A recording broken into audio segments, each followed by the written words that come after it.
Hello, I'm Christopher Walken. You may know me from such award-winning movies such as Country Bears, Hairspray, and tonight's review of Sleepy Hollow. I'm here to give a very special message.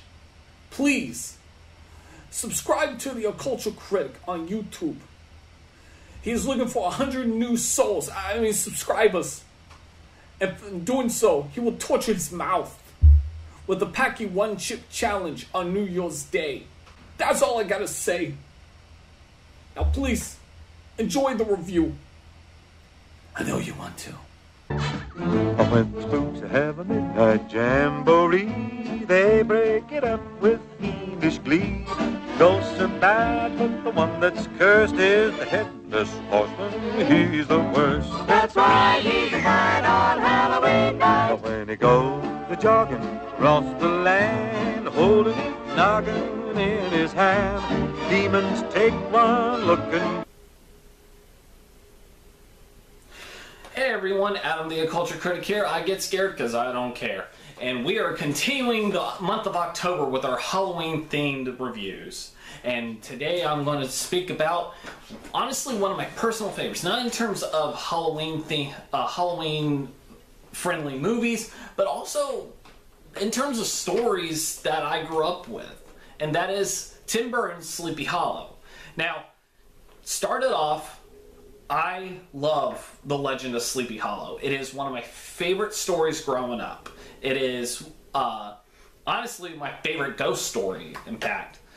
And this movie, I was excited for when it came out. In fact, it would have been the first R-rated movie I was going to go see in theaters. I was like 9 years old when it came out. And my dad had considered taking me to see this movie. It's just, you know, an R rating. He may think it was a little intense not for a young impressionable 9-year-old such as myself.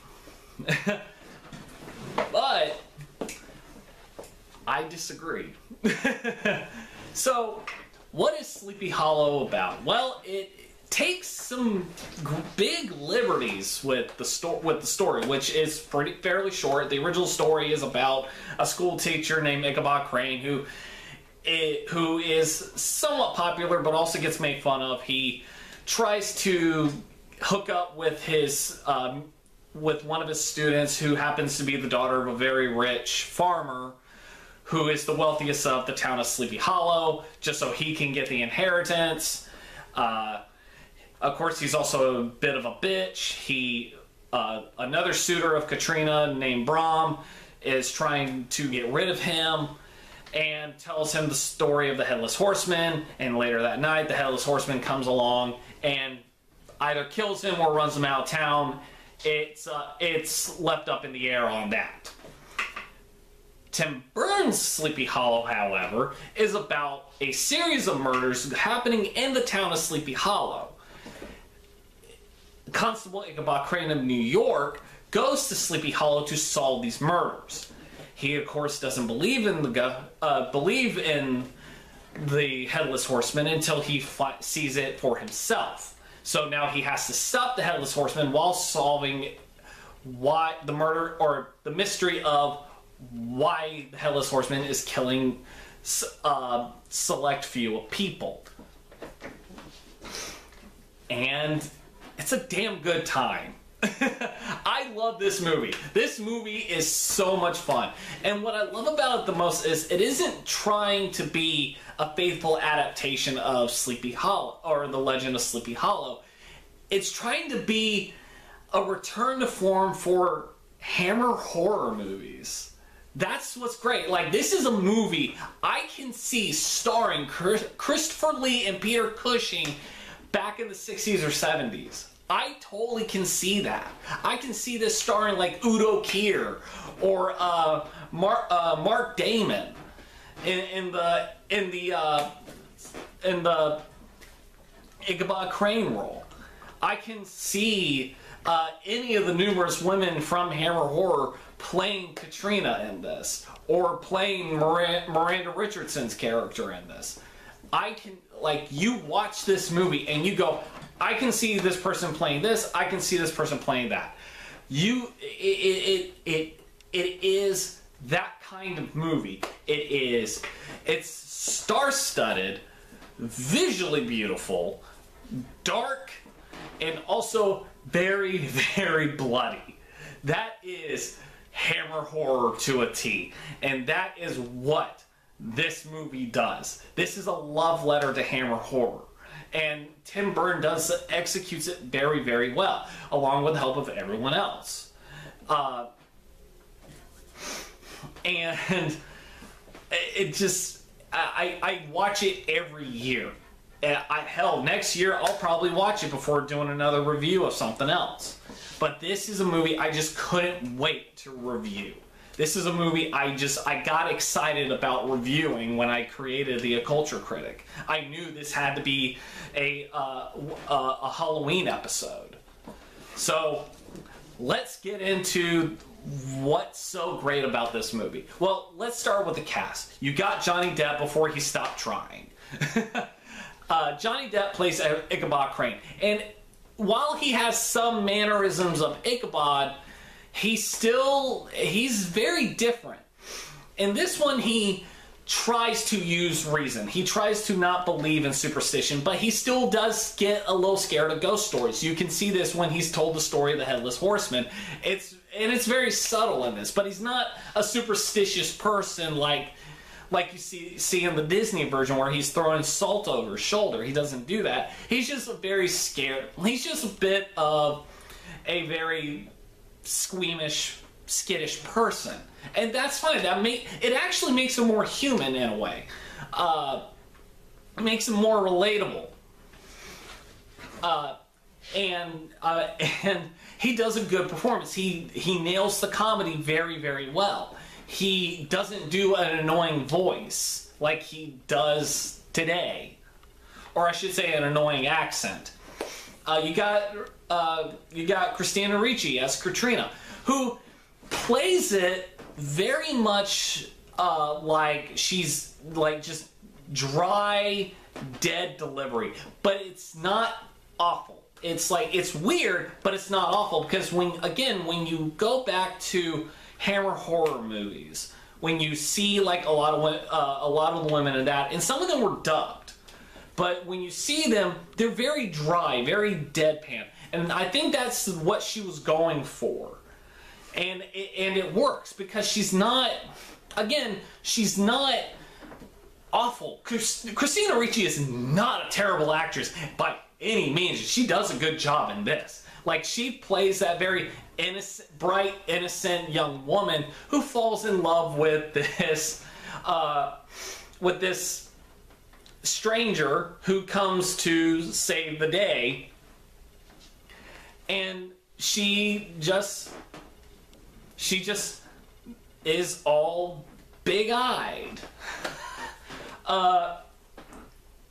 You also got the rest of the cast. You got Michael Gambon, you got Michael Goh, you got Richard Griffiths, you got Ian McDermott, you got Jeffrey Jones, you got Miranda Richardson, you got Casper Van Dien, who is not bad in this movie, but upon rewatching it, I realized he only has 3 lines in this movie.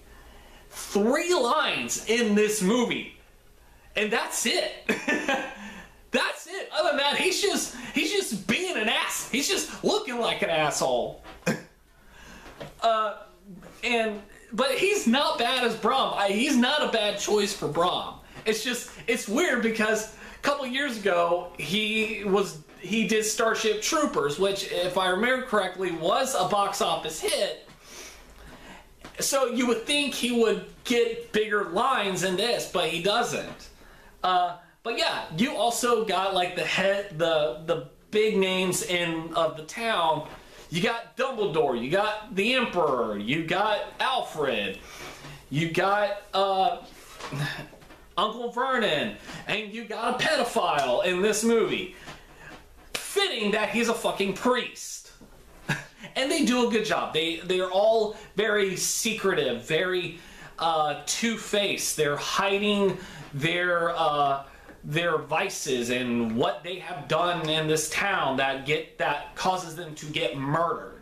They tell this story of the Headless Horseman because they know their time is up, but they're trying everything they can to prevent their deaths. Very, very much in vain. Miranda Richardson is great in this. She's very subtle in the beginning of the movie, but then when the big reveal happens, you realize she has the time of her fucking life. Like, this is one of those roles where she just lets loose and you're entertained as hell. Like, Rita Skeeter is like Miranda Richardson when she knows she gets to play over the top, she gets to play over the top, and she is delightful in it. I love Miranda Richardson in this movie. She never, ever lets up in this performance. She will say some of the dumbest lines. Like, she just stands there as Ichabod, Katrina, and the kid's sidekick run into the windmill as the horseman chases after them, and she just says, "Watch your head." And I'm just laughing. So I'm laughing at this line. It's so dumb, but it's delivered so well by her because she knows how dumb the line is. Honestly, I think it's a trailer line that never showed up in the trailer, and it should have. It's in some way. But I mean, you get these good performances, and honestly, one of the most surprising is the Headless Horseman himself. When it's revealed he's Christopher Walken. During the story that is told about the Hessian and how he became the Headless Horseman, he has no lines. He just screams. He screams. He has these pointed teeth, and he just screams. I don't know, maybe the teeth that prevents him from speaking, but he just goes, "Ha!" And I just wonder if Christopher Walken just said yes to that. And I'm okay with this. I'm okay with this performance because it does make him intimidating. It does make him seem more than just a man. He is indeed a legend. That is the point. He is meant to be this myth that has come back from the gates of hell to enact vengeance upon the town. And I like it. I like what they did here, and they did it really well. Christopher Walken is always a delight to watch on screen. Whether it's this movie, Pulp Fiction, Deer Hunter, Heaven's Gate, or some terrible shitty movie like Hairspray or Country Bears. Christopher Walken is never the downside of the movie. Ever.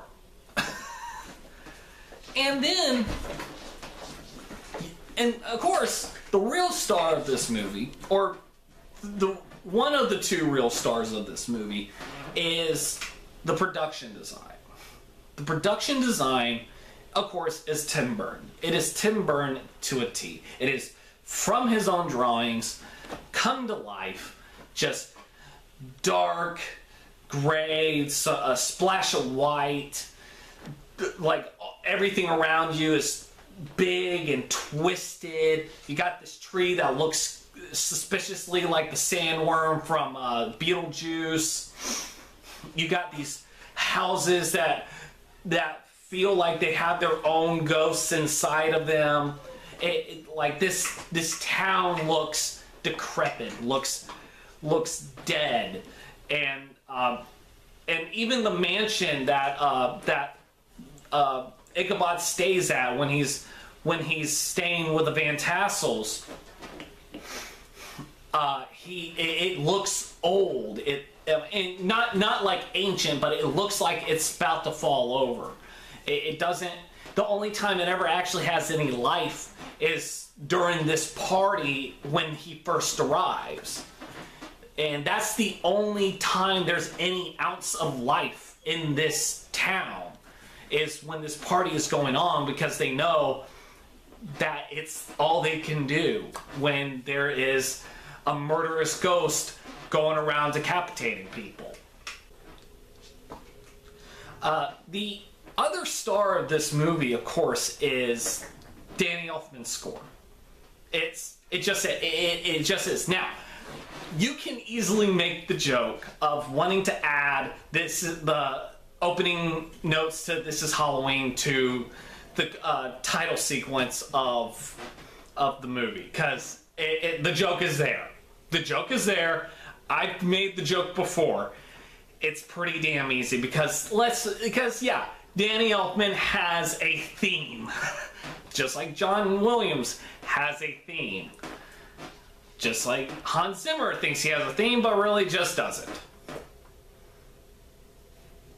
Anyway, Danny Elfman's music it is dark, moody, and it fits so well with this movie. It makes it cements the need to watch this on Halloween.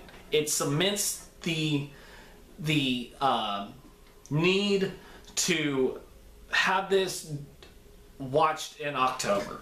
If you don't have Danny Elfman involved in a movie like this, you're missing out on making it that staple of the Halloween season. And that is why the score is just so good. It can be humble when you listen to it. I would even recommend just listening to the soundtrack at night, walking alone. Try it, see what happens.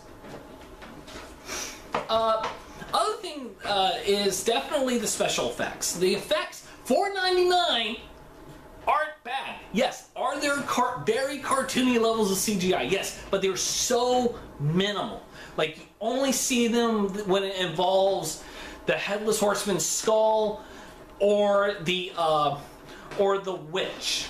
But it works. It works with this because, again, this is something Hammer Horror will do, but with like claymation, and I think that's what they were going for, was a very claymation look. Hell, like when they show the Headless Horseman's skull growing back, it looks a bit like Large Marge from Pee-wee's Big Adventure.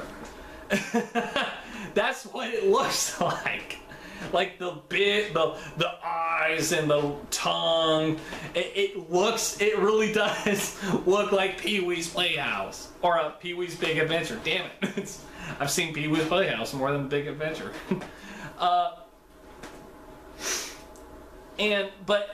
one of the best uses of CGI, though, I would have to say, is the Horseman himself. Not him growing his head back, but when he is headless.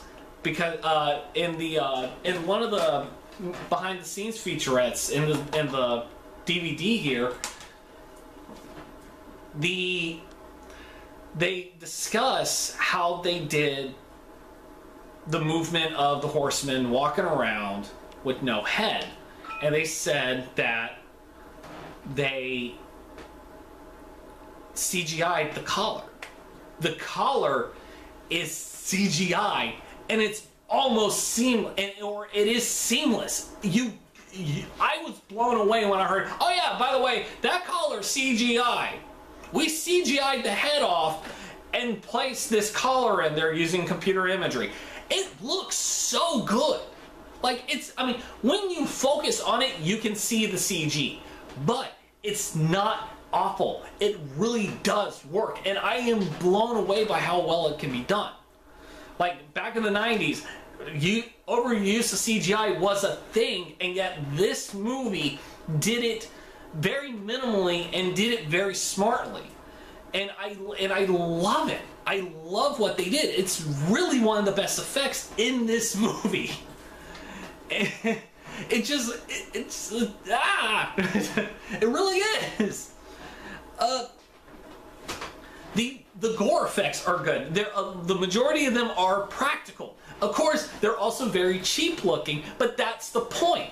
Some of them are indeed really good.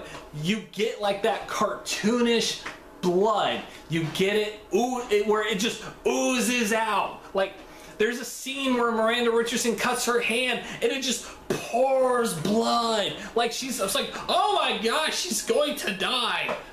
It's like I've cut my hand before, maybe not that deep, but I've cut it, and I don't think, and blood never just flowed out like a fucking river.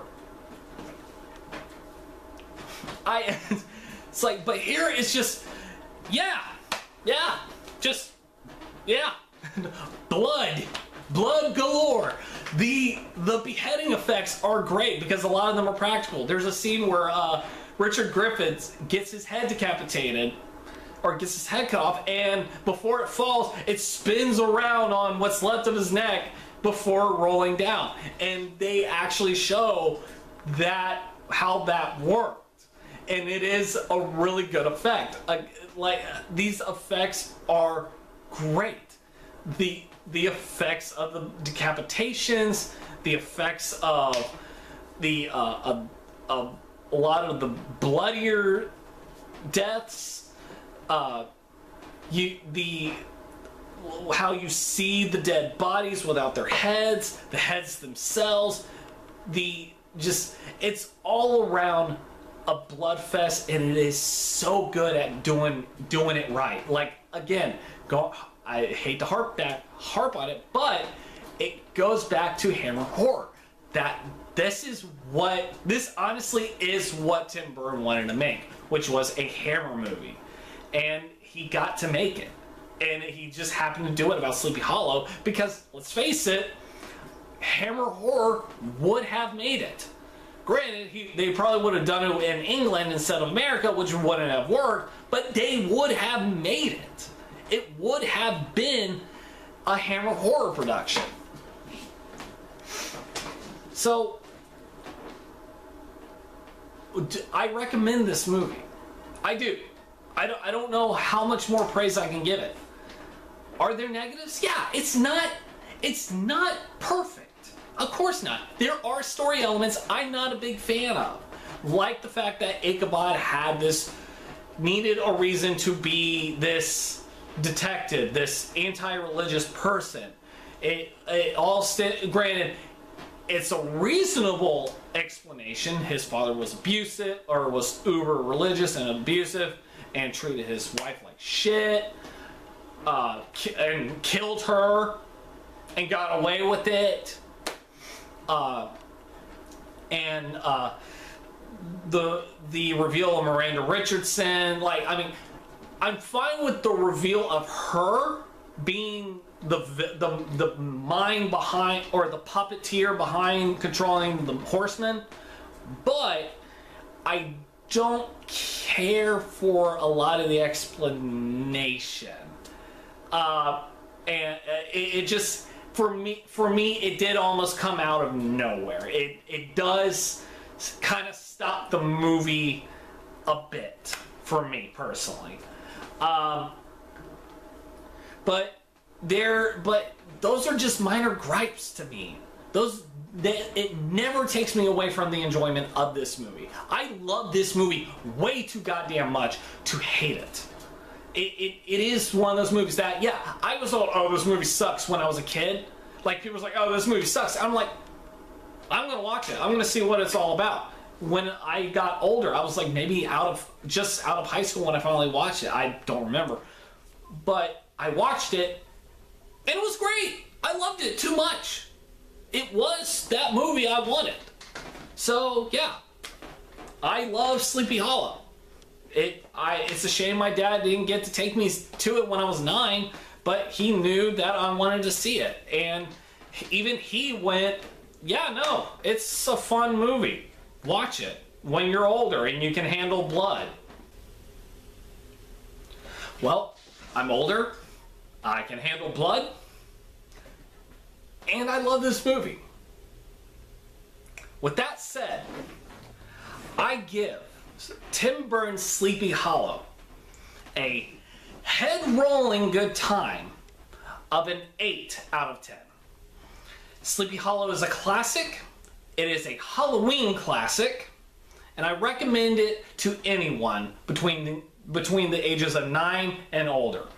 It is an excellent film to take a look at, and if you want to get your kids into Hammer horror films early, show them the classics or show them this, and then show them the older stuff. Hell, Christopher Lee's in this movie too. So, yeah. Well, that's it for me, guys. If you like this video, please let me know in the comments below. Hit that like and subscribe button. And I'm also on the Slasher app with my new handle, OcCULTure Critic. Well, I'm Adam the OcCULTure Critic. I get scared because I don't care. And Halloween creeps ever closer when we come back with a rather hell-raising tale. It's not Hellraiser, that'll be sometime later. I'll see you guys next time.